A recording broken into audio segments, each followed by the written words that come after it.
잊을 수 없는 하나님의 사랑, 날 살리시려고 주신 생명, 내 십자가 지고 오르신 갈보리 언덕. 우리는 하나님을 모시고 사는 신앙인이라고 하는 생각을 지금까지 한 번도 지어본 적이 없습니다. 늘 하나님과 함께하며, 그래서 열심히 예배하며 예수를 구주로 믿고 산다고 우리는 늘 그렇게 생각하며 살아오고 있습니다. 그렇다면 당연히 하나님은 오늘 나와 함께 계셔야 합니다. 여러분의 하나님은 지금 여러분과 함께 계십니까? 그걸 느껴지십니까? 한국교회 안에 하나님은 함께 하고 계실까요? 오늘 본문을 이해하려면 사무엘상 4장부터 읽어야 합니다. 왕이 없던 시절, 당시 이스라엘의 지도자는 사사겸 대제사장 엘리였습니다. 그런데 엘리 대제사장은 늙고 그의 두 아들 홈리와 비느하스가 아버지를 도우며 이렇게 제사장 일을 해가고 있었습니다. 엘리 제사장으로부터 양육과 교육을 받은 사무엘의 활동이 시작되던 무렵, 그 시기의 이야기입니다. 불행하게도 엘리 대제사장은 두 아들을 바르게 키우지 못해서 비극을 맞게 됩니다. 그러나 사무엘은 엘리의 뒤를 잇는 대제사장과 사사로서의 사명을 감당하게 됩니다.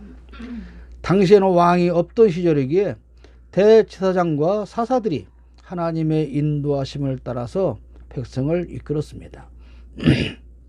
이때 어느 날 블레셋이 이스라엘을 침공해 옵니다. 첫 번째 전투에서 이스라엘은 패배해서 4,000명이 전사하게 됩니다. 고민하던 이스라엘 장로들은 생각해낸 것이 무엇이었냐면, 실로에 있는 언약궤를 가져다가 그것을 앞세우고 전쟁을 하자. 그럼 우리가 반드시 이기게 될 거야. 그래서 그렇게 하고 2차전을 치르게 됩니다. 하나님의 법궤가 앞장서는 싸움이 반드시 승리할 것이라고 생각을 했습니다. 이때 엘리의 두 아들도 함께했고 백성들은 환호성을 울립니다. 4장 4절의 말씀입니다. 그래서 이스라엘 백성이 실로로 사람들을 보냈다. 그들이 거기 그룹돌 사이에 앉아 계시는 망군의 주님의 언약궤를 메고 왔다. 하나님의 언약궤를 가져올 때에 엘리의 두 아들 홈리와 비느하스도 함께 왔다. 이렇게 4장 4절에 말씀합니다. 또 이어서 5절에 보면 주님의 언약궤가 진으로 들어올 때에 모든 이스라엘 백성이 땅이 진동할 정도로 크게 환호성을 올렸다. 왜 그렇게 환호성을 올렸을까요? 이제 하나님의 법궤가 왔으니 블레셋 니들은 다 죽었다. 우리 승리는 우리의 것이다. 그런 생각으로 환호성을 들렸을 것입니다. 그런데 어떻게 되었습니까? 2차전에서 역시 패배하고 이제는 설상가상으로 그 법궤마저 빼앗겨버리고 맙니다. 4장 10절로 11절 말씀에 기록되어 있습니다. 그런 다음에 블레셋 사람이 전투에 임하니 이스라엘이 쳐서 제각기 자기 장막으로 달아났다. 이스라엘은 이때 아주 크게 져서 보병 3만 명이 죽었다. 하나님의 궤를 빼앗겼고 엘리의 두 아들 홈리와 비느하스도 이때 전사하였다. 설상가상이 되었죠. 왜 그랬을까요? 이스라엘은 하나님을 이용했습니다. 본래 법궤는 실로에 있었습니다. 엘리 대제사장과 그의 두 아들, 그리고 사무엘도 그곳에 있었다고 하는 것은 성전이 그곳에 있었다는 뜻입니다. 왜 그곳이었는지 여기서 설명하지는 않지만 분명한 것은 하나님의 지시가 없는 상황에서 사람들이 자신의 어려움을 극복하기 위해서 자신의 마음대로 하나님을 천국에서 끌어내려다가 유혹해 먹었다는 사실입니다.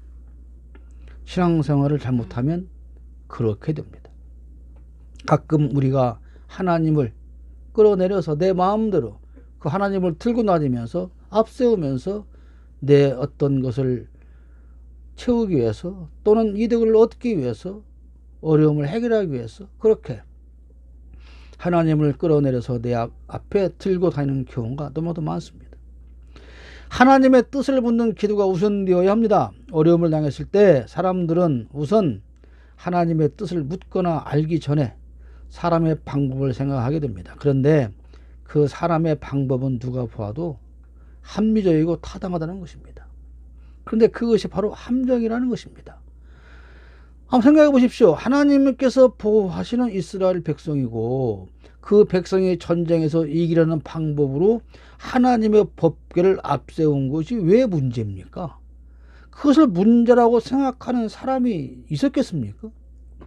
뭐가 문제예요? 이 블레셋이 쳐들어와서 우리가 쳤어요. 우리는 근데 하나님을 의지하는 백성이에요. 그래서 하나님을 앞세워서 전쟁을 했어요. 그게 뭐가 잘못됐냐고 말이에요. 근데 왜 그 전쟁에 졌냐 이 말입니다.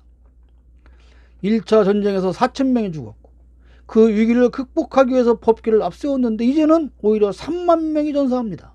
그리고 그뿐이 아닙니다. 엘리 지사장의 두 아들까지도 전사하게 되는 참담한 결과를 맞게 된다는 것이에요. 그럴 때 있죠. 우리가 어려운 문제가 생겼어요. 내가 신앙생활 잘못한 것 같아. 열심히 없었어. 일 열심히 해야지. 열심히 해봅니다. 열심히 해보고 더 해보는데 일은 더 꼬여갈 때가 있어요.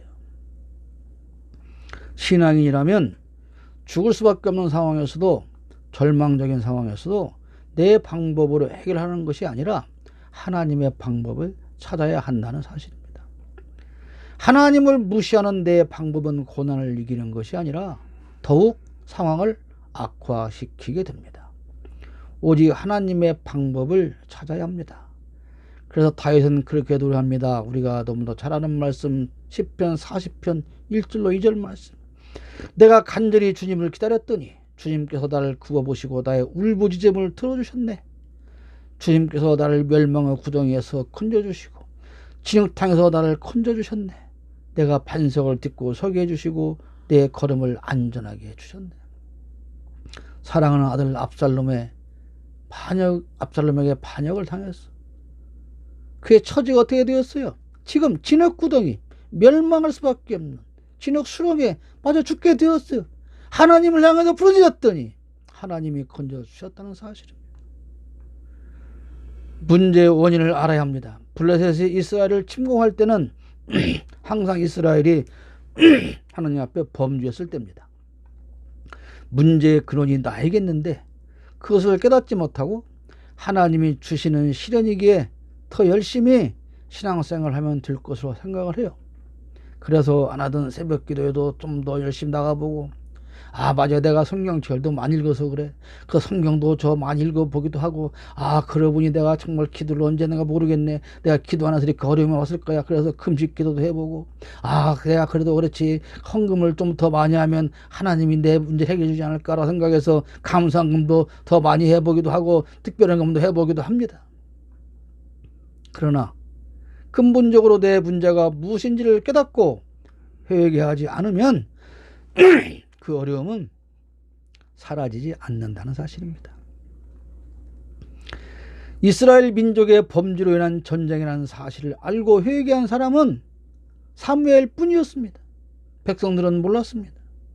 그들의 죄는 블레셋 사람들의 신을 우상으로 섬긴 것이었습니다. 가나안 땅에서 하나님과 함께 살기 위해서 인도해 가신 그 가나안 땅.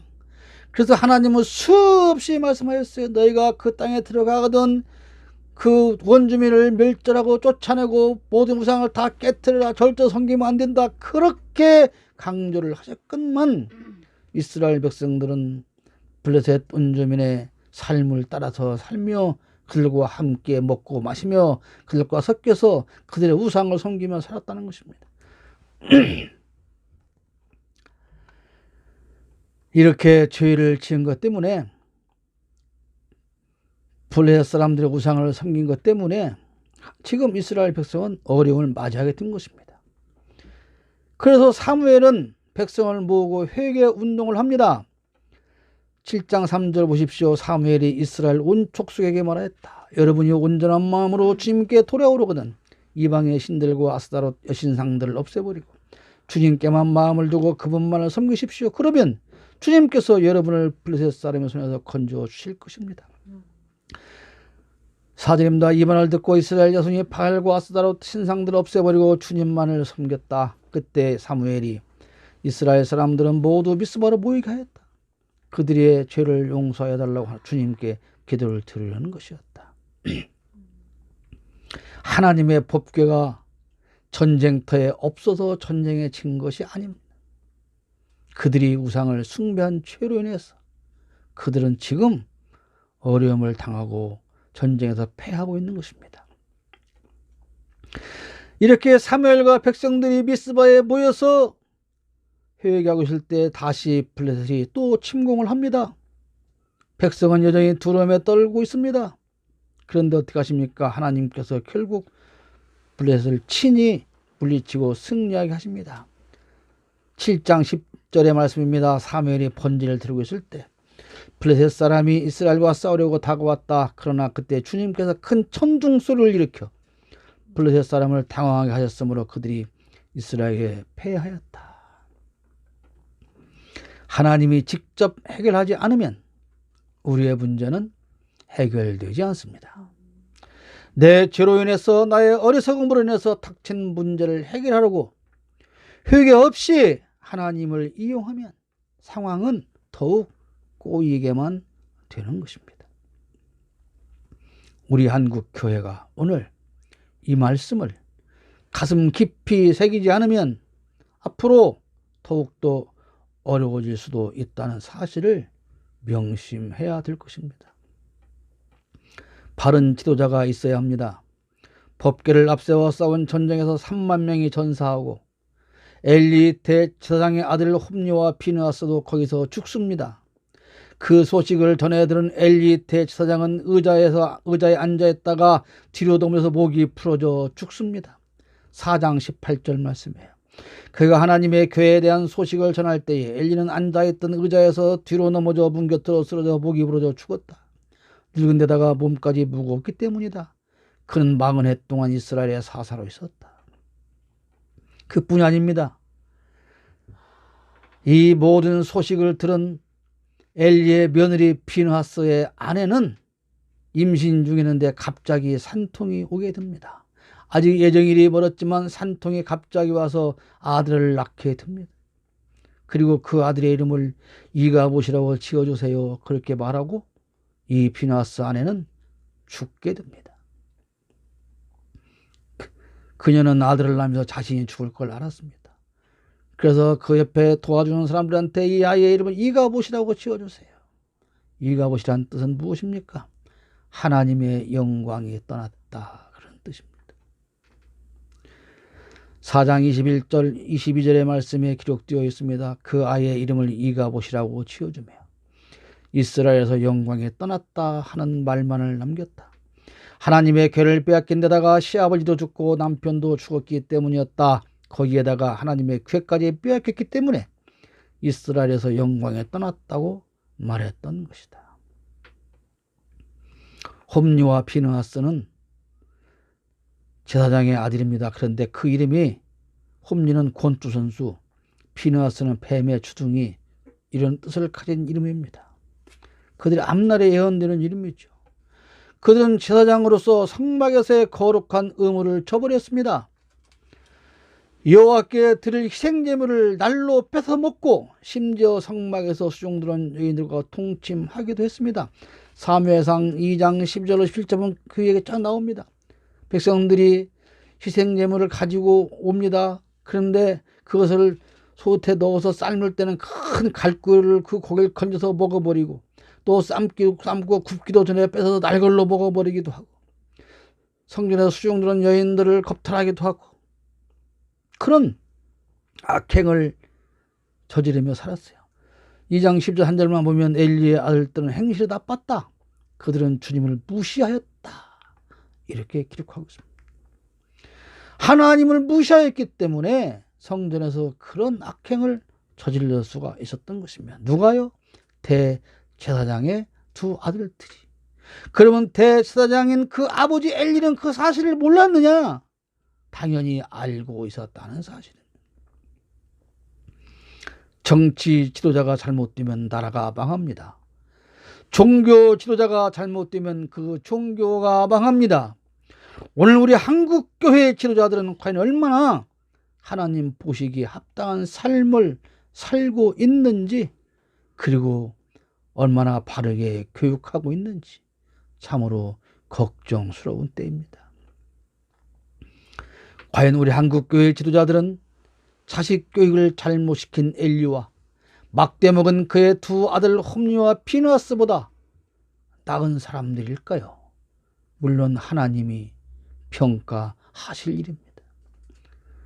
그리고 우리는 그들보다, 홈리와 피느하스보다 더 나은 신앙인의 삶을 산다고 말할 수 있을까요? 그 두 아들은 하나님을 무시하였는데 과연 우리는 하나님을 결코 무시하지 않는 삶을 살고 있을까요? 비느하스의 아내처럼 우리는 이가봇을 낳고 그 이가봇을 기르고 있는 것은 아닐까요? 블레셋은 하나님의 법궤를 뺏고 의기양양하게 됩니다.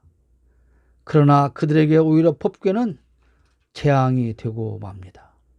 노획한 법궤를 아스다술의 다곤 신전에 두었더니 밤새 다곤상이 법궤 앞에 엎어져서 땅바닥에 얼굴을 박고 있습니다. 사람들이 깜짝 놀라서 다시 그 엎어진 다곤 신상을 일으켜서 세워서 제자리로 옮겨 놓습니다. 그리고 밤이 지나고 또 다음날 아침에 가보니 어떻게 되었습니까? 그 다곤 역시 땅바닥에 얼굴을 박고 있는데 이번에는 머리와 팔목이 풀어져서 여기저기 나뒹굴고 있습니다. 이것을 본 아스도 주민들이 난리가 났습니다. 이 법궤를 빨리 다른 데로 옮기라 대모를 합니다. 그래서 법궤는 가드라고 하는 지방으로 옮겨갑니다. 그랬더니 그 가드에서는 남녀노소가 악성 총향에 시달리게 됩니다. 그래서 이번에는 그 사람들이 반대해서 에그론 지방으로 옮겨가는데 그 지방 사람들이 불안에 떨며 또 대모를 합니다.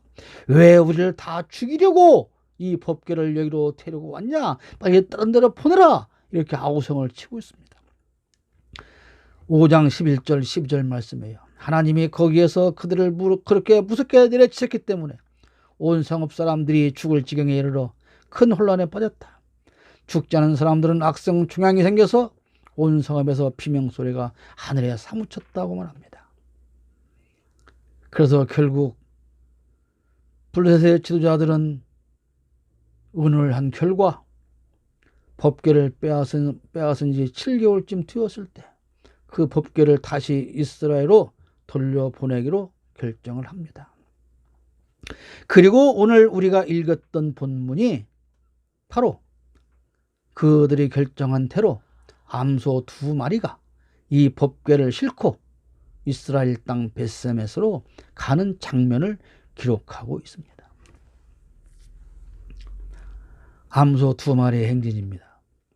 앞만 보고 달려갑니다. 이 수레를 사람이 이끌거나 사람이 인도하지 않습니다. 오히려 사람이 소를 인도하지 않고 소가 수레를 끌고 가는 대로 이 도대체 소가 어디로 가는가 보자. 과연 이스라엘로 가는가 딴 데로 가는가 보자. 그리고 사람들이 그 뒤를 따라갑니다. 오늘 본문 앞에 9절 말씀입니다.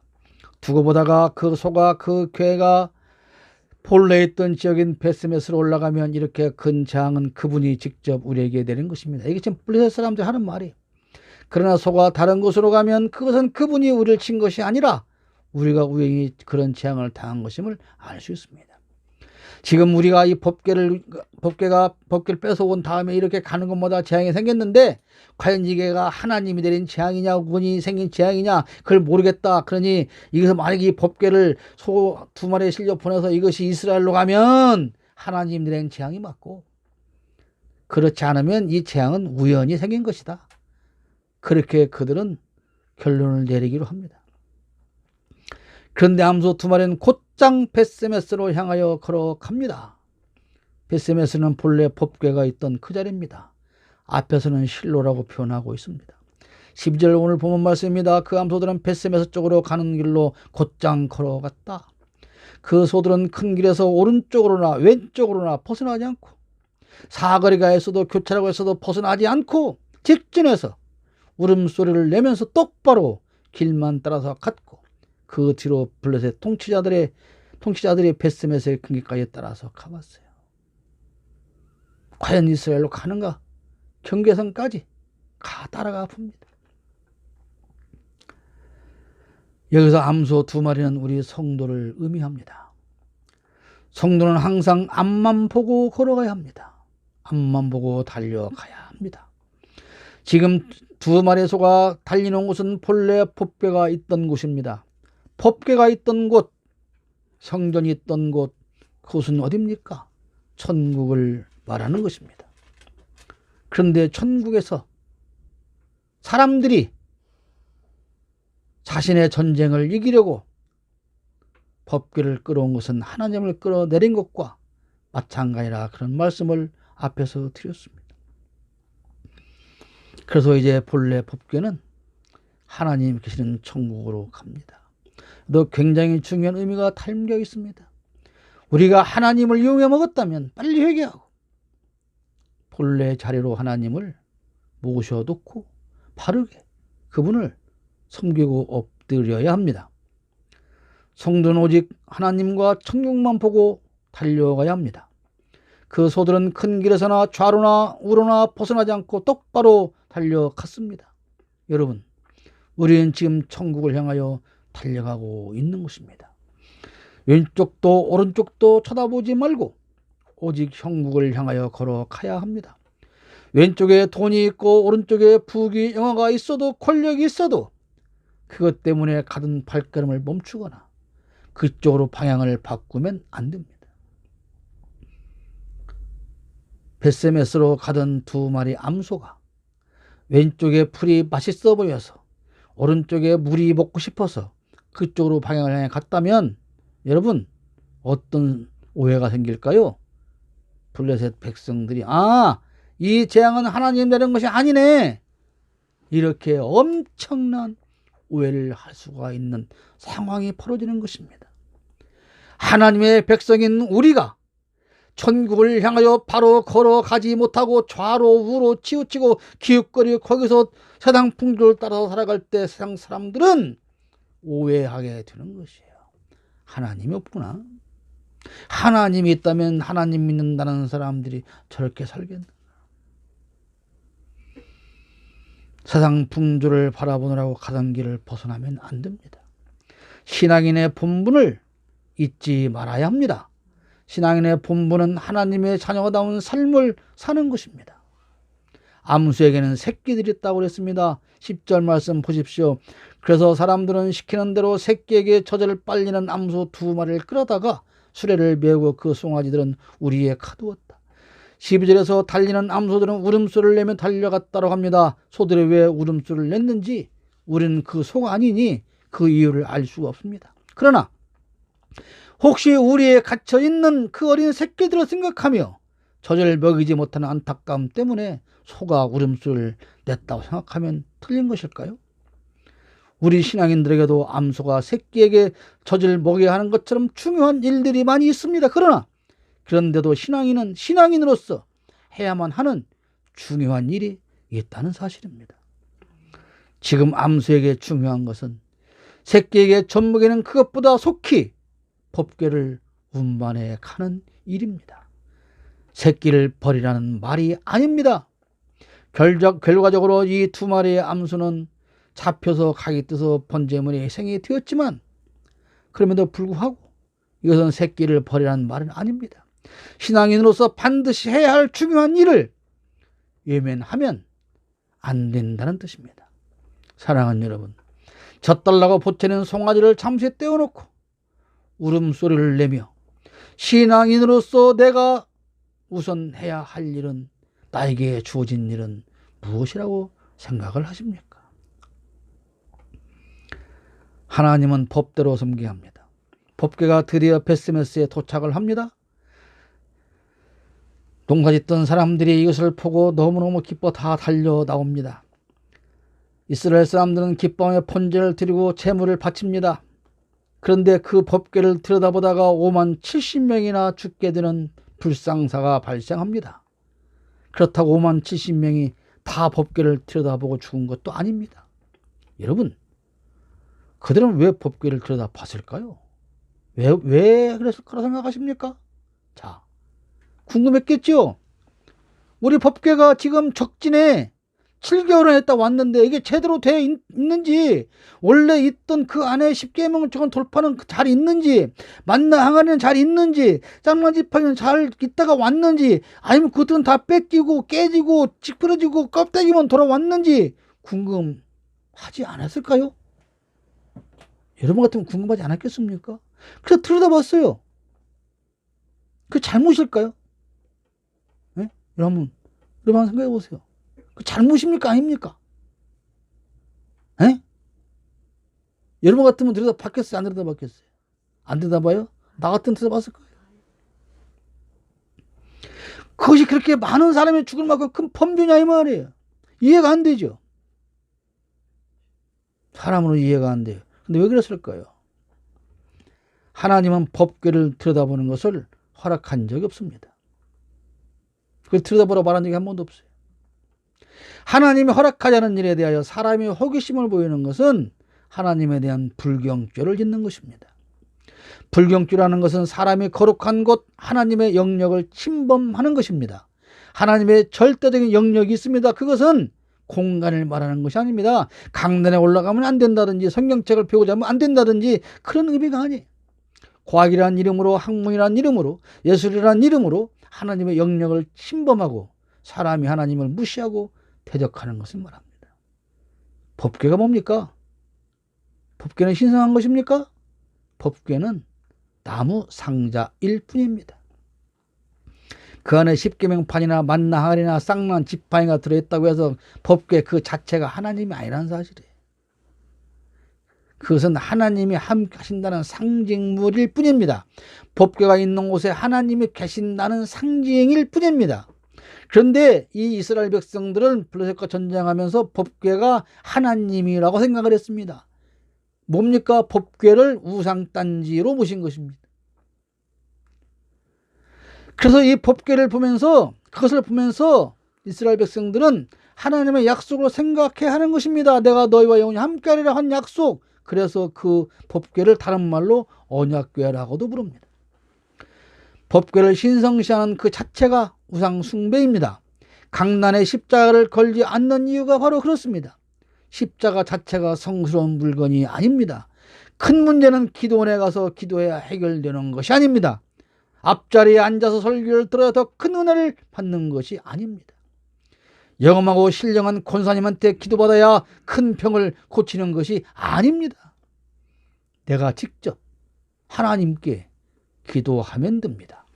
마리아를 경외할 필요가 없습니다. 마찬가지로 신령하고 영험하신 어느 기도원의 권사님을 경유해서 기도해야 할 필요가 없습니다. 그것은 잘못된 생각입니다.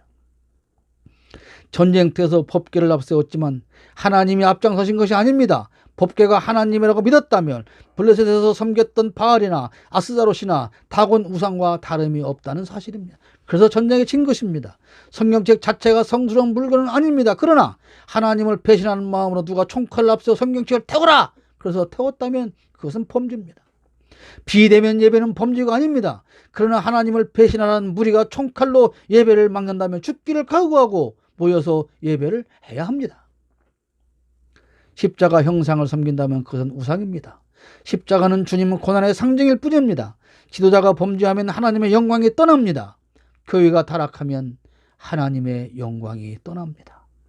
당연히 하나님을 섬긴다고 생각하지만 혹시 우리는 하나님의 영광이 떠난 이 갑옷을 생산하면서 살고 있는 것은 아닐까요, 여러분? 지금 한국 교회 안에는 하나님의 영광이 함께 계실까요? 저와 여러분, 우리 심령 안에는 지금 하나님의 영광이 함께 하고 있을까요? 이제 우리는 미스바로 모여야 할 때입니다. 나에게서 떠난 하나님의 영광을 다시 모시기 위해서 진정으로 회개해야 할 때입니다.